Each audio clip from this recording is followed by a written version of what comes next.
Welcome to Peter Hall Violins in Beverley. Today we're going to be looking at some stringed instruments, finding out what they do, what techniques we can play on them and how they're actually played, so then we know when we're composing what we're going to do to make them sound their absolute best.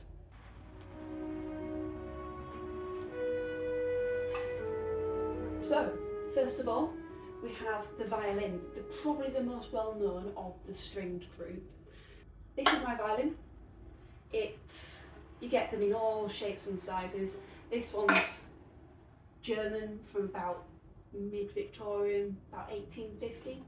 I also have this one, which is a perfect example of how different they can all look. So this one was made by someone in the 1970s. And it's a proper, it's really a fiddle, it's beautiful. Starting off with how it works.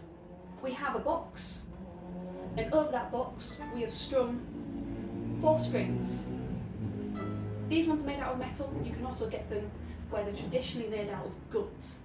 Now the double bass I'm going to show you in a minute, that one has gut strings on it. But we have modern technology, so metal strings are used these days. Starting off from the lowest, we have the G string, the D string, the A string, and then the highest is the E. There we go. When we're playing the instrument, we use 4 fingers. This one goes round this side of the instrument, and these ones produce the notes. So we have an instrument that's tuned in fifths. So that means we have 5 notes until we get to the next one. Starting from the G string, we can go open G, A, B, C, and then we reach a D. But these aren't just the notes that we have on the violin. We can also do something called shifting, which is where, say we're off to 3rd position. They're called positions because when we move up, we position our 1st finger where the 3rd finger would go, so that's why it's called 3rd position. If we put our 1st finger where the 4th finger would usually go, we call it 4th position. If it's the 7th note up that one string, it's going to be called 7th position. It's going to be all the way up there. That allows us to unlock the entire range of the instrument. It also means that I can play an E up here. Now, pizzicato, it doesn't sound all that great, but it does sound impressive when you use the bow.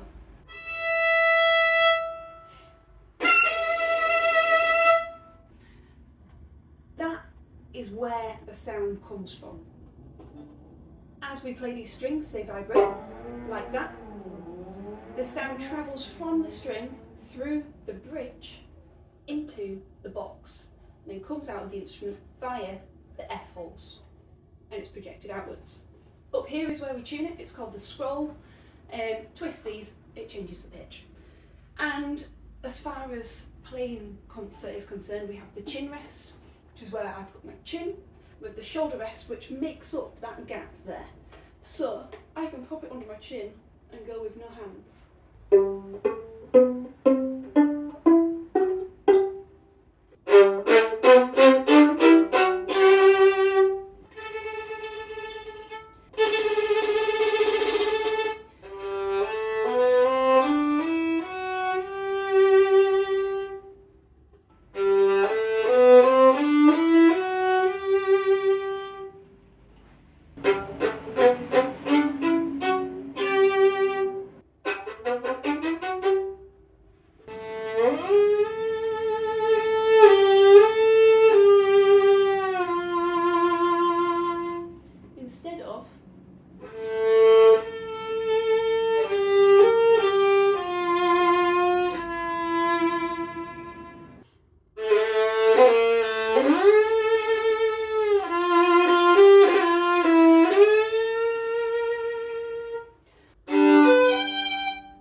You might be thinking, what are you on about? That's just a violin. Absolutely not. I can guarantee you this is not a violin. Violins, when you get to nice ones, Violins, when you get to full-size instruments, are the same size. They are 14 inches from here to here. Violas, however, can range from 14 all the way up to 17 and a half inches, but they are huge of them instruments. You'll see this one's a 16 and a half inch viola. They're definitely not the same size. Same goes for the strings. It's almost like you've chopped off the E, that's gone, and instead we've moved everything along by one, and we've added a C string on the lower end. So our strings go C, G, D, and an A at the top.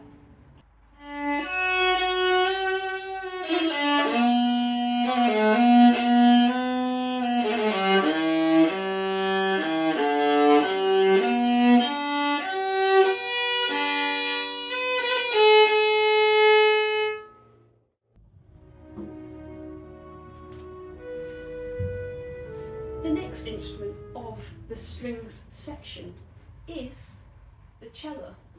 Now, another famous one. It's used a lot in solos. It's very, very popular to fill in that bass range.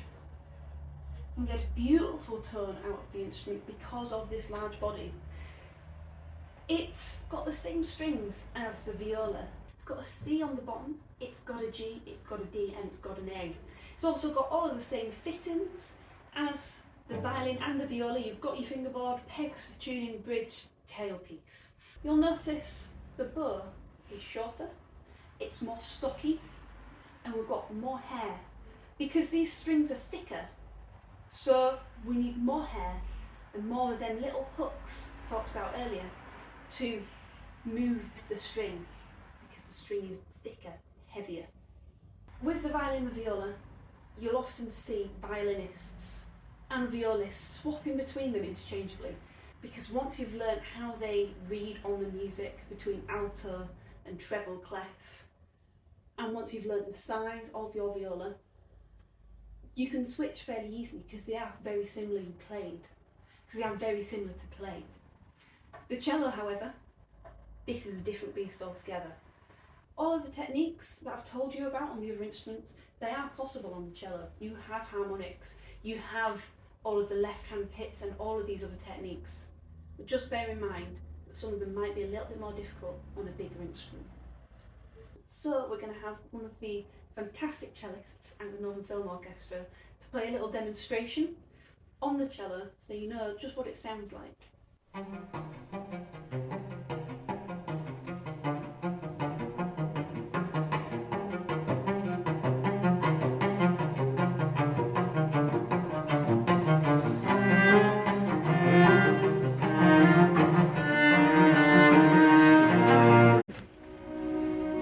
Last but not least, we have the double bass.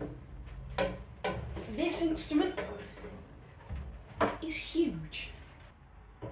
So the double bass, how it's written on the stave is it actually plays one octave lower than what it's written as. That's just because it's so huge, and it almost gives you that bass range that the cello just can't quite reach. Often played standing up or perched on a high stool, the double bass can do most of the things that the other instruments can. It's limited by its size. These strings are thick, the notes are far apart, so to play a double bass really fast is difficult. Just bear that in mind when you're composing. The double bass has 4 strings. Now they're pitched in fourths instead of fifths, so that means 4 notes between the open string and the next string up. The reason behind this is because each note is so far away from each other that to have 4 notes before you need to go to the next string, it's a lot of jumping. So we go 1, 2, 3 and then we're off up to the next string. The open strings on the double bass are the notes E, A G. Now, an easy way to remember this is that it's inverted of what it is on the violin. Now, I've got some examples of pieces that have really played well on the double bass to give you a good idea of what it's capable of and how to use it in your own compositions.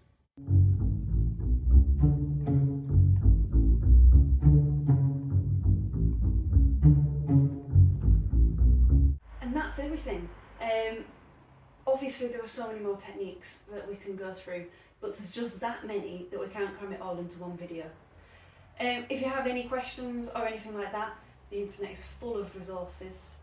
If you come to do a recording with us at the Northern Film Orchestra, we can help you with anything to do with complicated string arrangements to what note is it? This is only part 2 of a long series that we're doing on how to use the orchestra to its maximum potential. Keep in touch, keep in tune for all of our updates. They're all going on our blog. You can sign up to our newsletter. That way you won't miss a single thing and you'll really be able to bring everything that you can learn into your compositions and make them the absolute best that you can. Thanks for watching.